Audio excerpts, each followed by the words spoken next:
Welcome back, everyone. Lake Lewis Show right here on Sports Journey.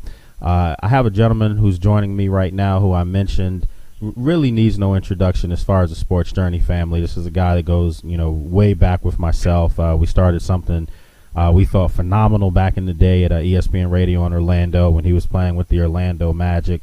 And now this guy's made the transition, as I like to say, from superstar athlete to just superstar human being. And I'm talking about Keyon Dooling, good friend. What's going on, Keyon? Hey, Lake, how you doing, my friend? I'm so glad I've been a part of your sports journey. Oh, man, it's taken us back a long ways, and one of the things that I'd like to tell everybody out there is that, Keyon, my friend, I'm so proud of you for what you're doing right now. It takes a lot of gumption, a lot of courage to be able to step forward and do what you're doing. And let's be honest here. Everybody wanted a piece of Keyon Dooling, the NBA superstar, the NBA player, from just being around a player, money, all those things. My question to you before we get into this great book that you've written about, a personal situation you've gone through is, are people still wanting to be around you now as opposed to when you played? Yeah, absolutely. Actually, people want to be around me a lot more now. Because I bring so much more value. When I was an athlete, the kind of value that we brought was we would change the atmosphere with just our fame, but we also, brought the potential of a resource. Yeah. And so people would get excited to see you because that's an opportunity to hit you across the head for a few dollars. But now, since I've come out about being molested and, I've been able to transition and I'm doing so much community work and I'm, growing my businesses, a lot of people come to me for different reasons. One, to tell me thank you for the work I'm doing in the community. And then two, now they want jobs. They think I'm already Fortune 500. So, not yet. I've always been a people magnet, so people always come to me. Absolutely. Not yet. You'll be on your way. But you've written this great book, and folks, you can go to the site for this book. You can order it. It's What's Driving You, and you can go to the site what'sdrivingyou.net. Keyon also has his Respect Foundation 55. You can go to respectfoundation55.org. But getting to this book, the book is How I Overcame Abuse and Learned to Lead in the NBA. One of the things that I remember when I first met you was how charismatic you were. And I said, to a lot of people, and you know all these things, but I said to a lot of people, this guy has it. And that capital IT was, you just knew how to be around people. You knew how to, be respectful towards others, and therefore it generated respect back towards you. I think you are the perfect person to come out and mention something that has happened to you that can help young kids. I work with a foundation now called Child Help, and this is the same situation with a lot of those kids. I just cannot imagine the look in their eyes when they will understand that someone else on a higher magnitude has gone through what they've gone through and is willing to help and share your story. What made you want to write this book? Well, just for those reasons that you said, I felt like I had a duty, an obligation, a responsibility with my platform. God kind of put me in a position to be an NBA player, and I always felt like I had $80 million worth of talent, and I didn't reach it. And so I felt, you ask God, well, Father, why did I get this platform? And it was not to be a star player, it was to be a star person. And so I felt like, one out of every 4 young ladies, 1 out of every 6 young men, and then there's 30% like myself who don't come out about being molested before the age of 16. I had to do something about it. I had to use my platform to help people heal. I didn't know it was going to be as tough as it was, but it's so fulfilling, because when you help people, it's a different sensation. It's a different feeling. One of the things that I saw was, the fact that Pat Riley, is a person that you're very close with. You view him as one of your mentors. With everything that's going on in the world of sports, and we'll get into that stuff a little bit later. It's not as important right now in the overall conversation we're having, but Pat Riley is a person that some people don't really know. They look at him as stoic, tough, but this is a guy that you're very fond of. What was it about Pat Riley that really motivated you? Well, I got to spend quality time with Pat, not quantity time. And so every time he opened his mouth, it was with a purpose. It was pouring into me. It was challenging me. It was encouraging me. It was whatever I needed for the moment. He gave it to me at the best way that he can deliver it. And so I was only with the Heat for 1 year, and I only had about 5 or 6, maybe 8 visits to Pat's office, and I was with him every day at practice. But he had such a profound impact on me, and he challenged me in ways that I had never been challenged. And I always appreciate, the fact that, he poured into me, and I really respect that, and I appreciate that. And looking at the title of the book, What's Driving You, and folks, right now I'm talking with former NBA player Keyon Dooling. Now I can say author Keyon Dooling. Yeah, that sounds pretty cool. A new transition, author Keyon Dooling. You can go to what'sdrivingyou.net. Also, you can check out his foundation, respectfoundation55.org is the site. And the title of the book, What's Driving You, what made you want to come up with the name of that? Well, it was pretty simple. Locker rooms around the NBA, anytime I would enter, I would, that's kind of my slogan. I would say, what's driving? And when I would leave people, I would say much love and respect. Mm-hmm. So people communicated and knew that, when you see KD, hey, what's driving you? And that's a question that I would ask all my teammates and everybody around the programs, because, why are we here? What are we doing? Are we doing it for the money, the fame? Are we doing it for the love of the game? Find out what it is that's motivating you, what's driving you, so that you can tap into that energy every time you come to the gym, so you can know why you're here, so you can do your job. And as a mentor, that's just kind of, the mantra that I used, and it just kind of was my catchphrase. It's interesting because over the years, I've talked with different guys on different teams that, that I tell them, hey, my boy's Keyon Dooling. And normally it was, guys from the Grizzlies or from the Celtics and or Orlando. And one of the guys recently who plays here in town, with the Wizards, Drew Gooden, had a chance to talk with him about you. And he's like, man, that's my dude right there. And you can generally tell when guys are just saying it, or when guys are like, man, how is he? I got to reach out to my homie. They say these things. That's the thing where I think this will make a dent. This will make a really good, situation for people to understand what's going on, because you were a leader, and you said it yourself, maybe not a superstar, but at the same time in the locker room with your teammates, those guys respected you because you always had their back. Oh, absolutely. I lived it. I work every day. I came into work. I was there early. I was always had a good, in a good mood. I knew everybody. I knew their problems. I really cared for people. I always had to give for caring. But as far as the players, man, a lot of us have known each other for, 15, 20 years. Mm-hmm. We've been playing AAU against each other since we were 12 years old. And, if you, when you get that much time in the game, you get to know people on a level that others don't. And so I've always, just tried to be in those moments and just be a consistent good guy every day, and call BS when I see it, and just try and be fair and upfront. With these same guys we're talking about now, how they received you, knowing that, you've come out, you've mentioned you were sexually abused as a child, and those memories that you had were suppressed until you were an adult and well into your career. More so towards the latter part of your career. How are they receiving this message now?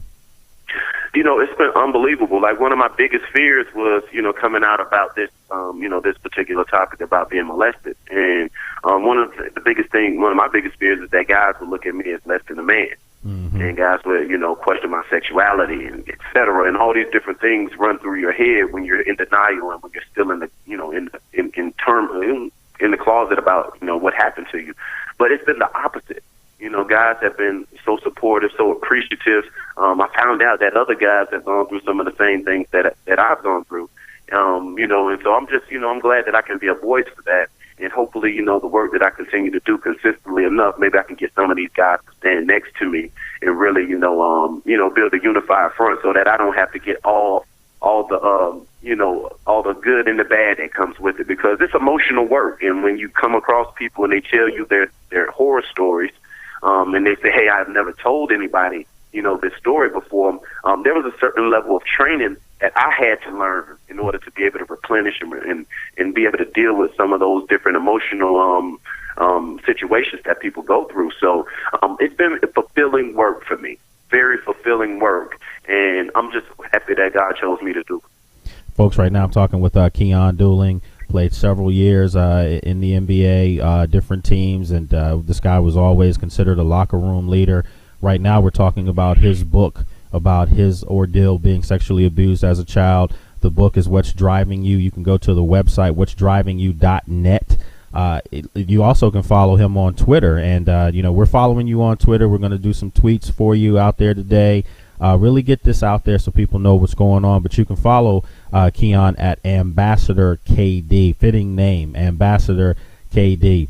When you look at the overall scale of where we are in society today, unfortunately, there's a lot of negativity to some of the things that our kids are having to see, as we're raising them.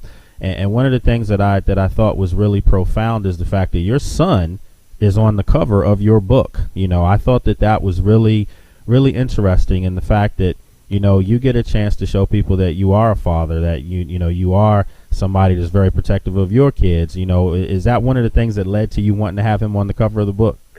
Well, the book is, my son is in a mirror, and I'm standing out. I'm looking down in the mirror, and he's looking out at the adult me. And so it's really a representation of me at that young age. Nice. Because, that was, he's representing the age that I was victimized. And I'm looking back, and so as an adult, I had to go back to that young cat, to really deal with those emotional issues because they were affecting me as an adult. And then as a child looking out, I aspired to be a ball player. So, I just wanted to create that visual illusion. That's why I put artwork with the book. I put music with the book because I really wanted this to be more than just a read. I wanted it to be an experience. And so I have things for your eye gate. I have music for your ear gate.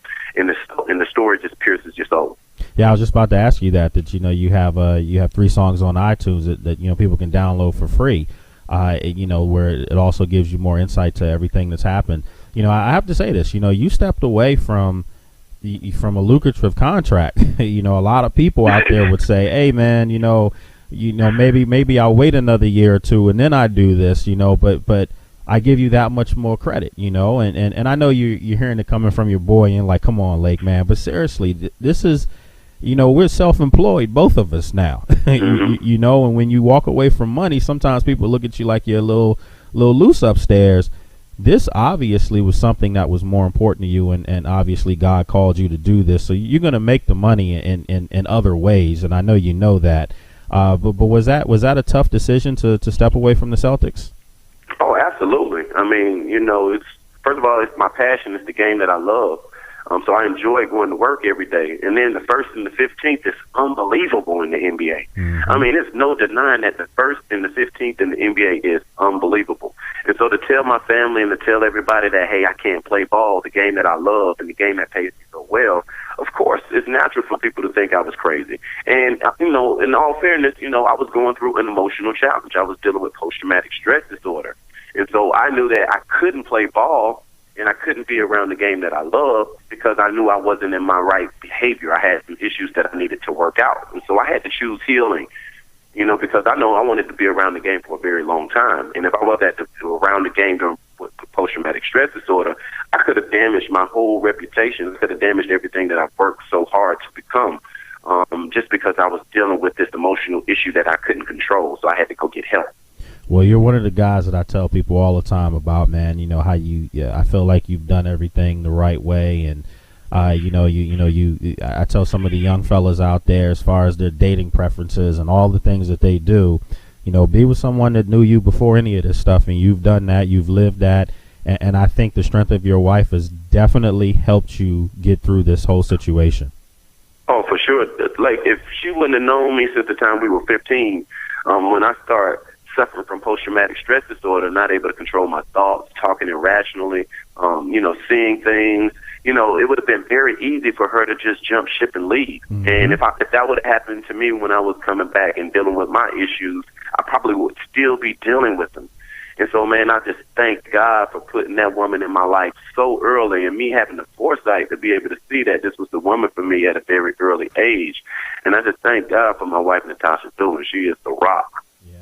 Just a good person that I feel like has always been there, and we go way back, man. Again, I've seen a young man grow up right before my eyes, and don't get me wrong, you were always mature, well beyond your years. I used to say you had an old soul, but just to see where you're going. I remember we talked, and you told me you were going back to school, and there was just so many things you wanted to do outside of basketball. And I commend, absolutely. Absolutely. And just on to that theme, like, I just became the brand ambassador for Omega XL Sport. Nice. And it's another natural product that really helped me with my inflammation. So, yeah, you got to keep growing. You got to keep branding yourself, and you got to know who you are.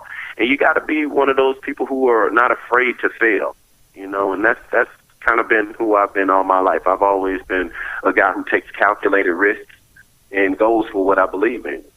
Right now, and just, before we wrap up, folks, talking with a good friend of mine, Keyon Dooling, former player in the NBA, for a lot of years, did some great things, and now he's doing something that got such more big of a cause.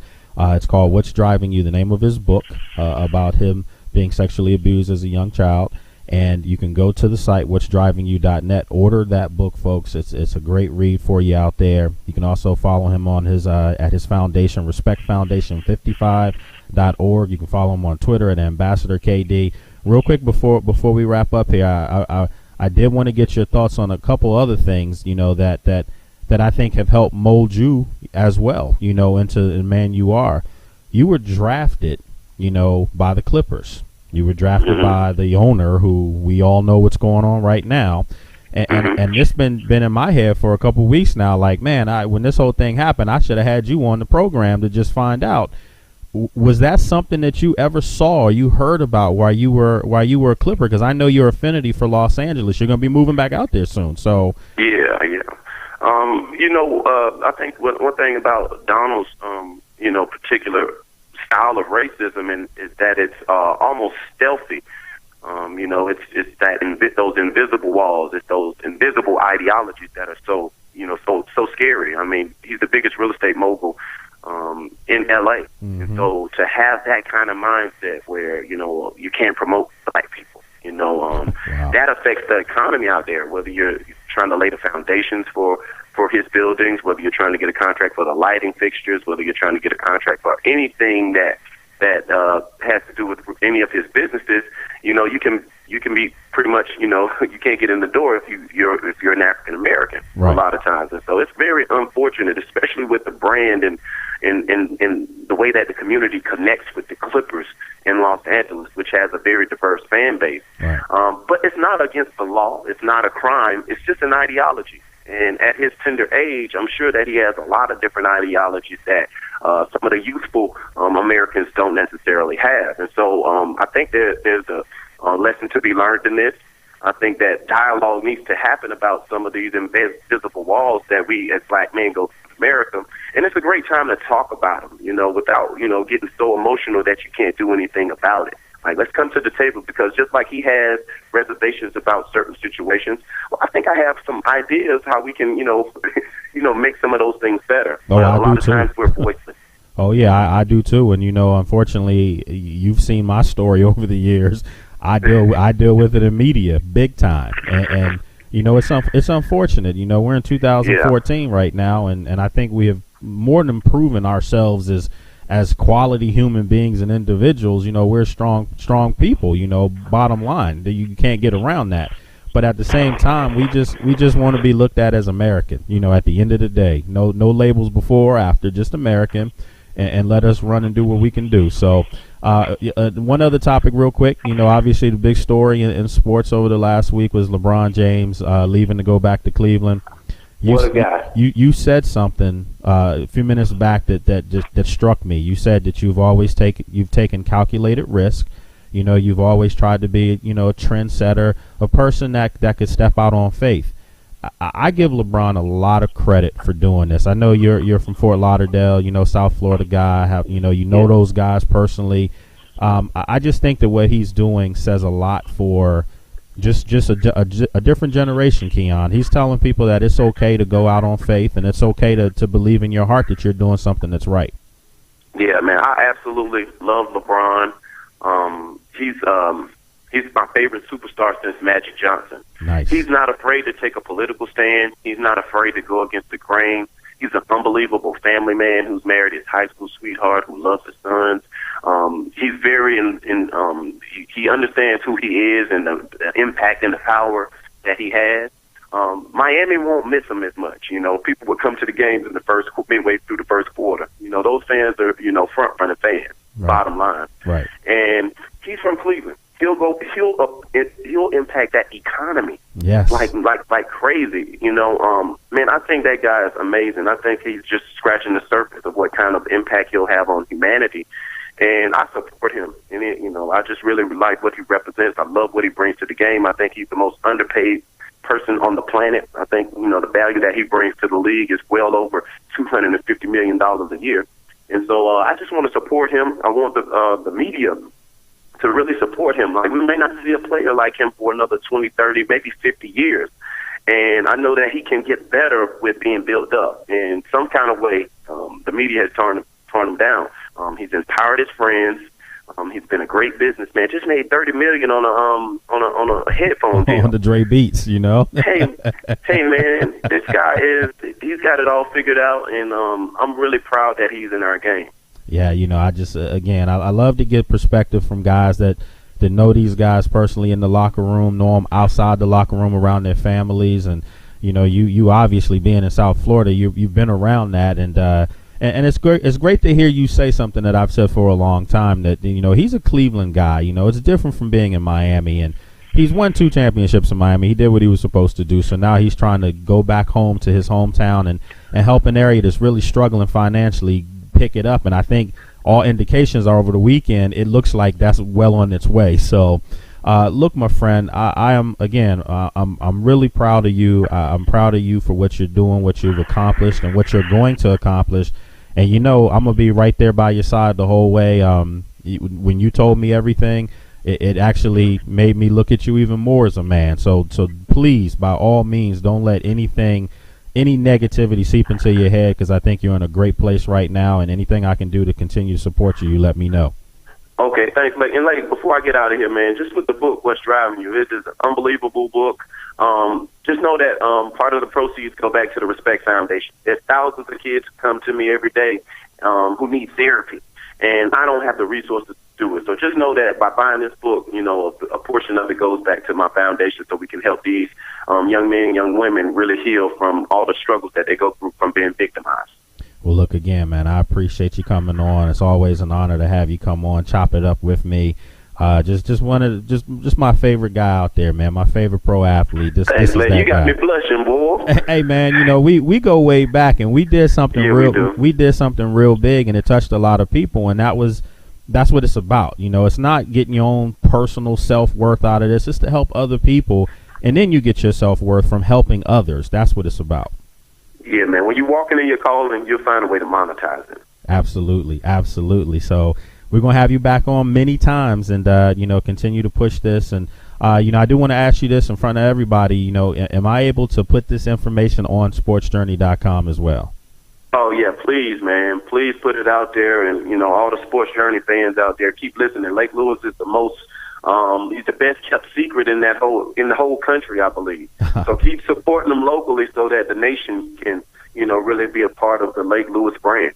I appreciate it, man. As always, my friend, my buddy, continue to do good things. Tell your family I said what's up.